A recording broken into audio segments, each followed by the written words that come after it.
मसूरी में मंगलवार को पूर्व मुख्यमंत्री हरीश रावत ने आपको बता दें शहीदों को श्रद्धांजलि अर्पित की और आंदोलनकारियों व शहीद परिवारों को शॉल व फूलमाला पहनाकर सम्मानित किया। कार्यक्रम में हरीश रावत ने कहा कि इन शहीदों की कुर्बानी से उत्तराखंड का निर्माण हुआ है। रावत ने भाजपा सरकार पर आरोप लगाते हुए कहा कि उनकी कांग्रेस सरकार की योजनाओं को डंप कर दिया है। प्रधानमंत्री नरेंद्र मोदी ने हालिया दौरे पर रावत ने कहा कि प्रधानमंत्री ने गढ़वाली कुमाऊं बोली बोलकर उत्तराखंड के उत्पादों का प्रचार कर अच्छा काम किया है। प्रधानमंत्री का दौरा दरअसल धामी सरकार की डेंटिंग पेंटिंग था। दिल्ली धमाके पर रावत ने गहरी संवेदना प्रकट की। उन्होंने कहा कि 2027 परिवर्तन का वर्ष होगा। ठीक रास्ते पर बढ़ना चाहते हैं तो हमेशा आपको अपनी सोच को परिमार्जित करते रहना पड़ता है। आज मैं भी अपनी सोच को परिमार्जित करने के लिए यहाँ आया हूँ और आंदोलनकारियों के साथ हमारी पार्टी के सब वरिष्ठ नेता भी आए हैं। हम लोग बैठेंगे।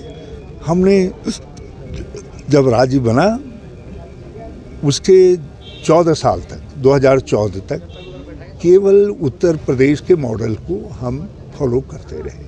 मैंने उसमें कुछ परिवर्तन लाने का, हमारी सरकार ने 2014 के बाद कुछ परिवर्तन लाने का प्रयास किया। कई नई पहलें प्रारंभ की, कई नई सोचें आगे बढ़ाई, लेकिन 2017 के बाद उन सोचों को डंप कर दिया गया, उसको आगे नहीं बढ़ाया गया। और आज इसीलिए जल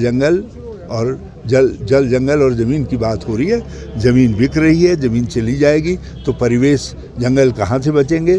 जंगल नहीं और परिवेश नहीं बचेगा तो संस्कृति कहाँ से बचेगी? आज गंभीर सवाल उत्तराखंड के सामने खड़े हो गए हैं। और ज़मीन जंगल नहीं रहेंगे तो बच्चों का भविष्य कहाँ रहेगा? उत्तराखंड के रूप में हमारा अस्तित्व कहाँ पर रहेगा? उनका बड़ा आभारी हूँ कि उन्होंने कुछ गढ़वाली में, कुछ कुमाऊनी में बोलते तो अच्छी बात है, अच्छी बात है। उन्होंने हमारे झुंगरे की खीर को, मडवे को, फाणू को, भटवानी को, चुरकानी को, तिछवानी को, उन सब चीज़ों को याद किया, दोहराया। अच्छी बात है ना, देश का प्रधानमंत्री कह रहा है तो उसका माने है। और हम तो 2014 से लगातार मडवा कह रहे थे। आप जब देश ने उसी थाप पर नाचना शुरू किया, अब काले भट्टों की बात सब जगह होने लगी तो ये अच्छा लगता है। और इसमें कोई वो नहीं है। बस तकलीफ केवल इतनी है कि जो बुनियादी सवाल उत्तराखंड के सामने, पलायन, बेरोजगारी, एक दूसरे से इंटरकनेक्टेड है। उसके लिए कॉम्प्रिहेंसिव पैकेज की हम उम्मीद कर रहे थे, जिससे प्रधानमंत्री कहते कि अगले 25 साल में इसका निराकरण हो जाएगा, ये सब रास्ते पर, सुव्यवस्थित रास्ते पर आ जाएगा। उसके लिए कॉम्प्रिहेंसिव पैकेज चाहिए था, वो नहीं मिल पाया। अस्थायी राजधानी है, कहाँ हो, जहाँ भी होगी भाई पैसा तो चाहिए, उसके लिए कुछ नहीं दिया। घराली से लेकर के थराली तक का सवाल अभी खड़ा है, आपदा का सवाल खड़ा है। 433 या 34 गांव ऐसे हैं जो खतरे की जद में है। शायद इस दौरान 10 साल के अंदर कुछ और बढ़ गए होंगे। उनको राज्य अपनी सामर्थ्य से पुनर्वासित नहीं कर सकता है। उस पर कुछ नहीं कहा। उसके लिए हमको एक बड़ा पैकेज चाहिए। हमारा औद्योगिक पैकेज समाप्त हो गया कब का। अब वहाँ से जो उद्योग लगाए थे वो धीरे धीरे भाग रहे हैं, अपनी कैपेसिटी कम कर रहे हैं। इसलिए उनके लिए अतिरिक्त आकर्षण के तौर पर हमको फिर से टैक्स हॉलीडे स्कीम का एक्सटेंशन चाहिए था। उसमें प्रधानमंत्री जी मौन रहे। बहुत सारे सवाल हैं जिन पर प्रधानमंत्री जी मौन रहे और कुछ नहीं कहा।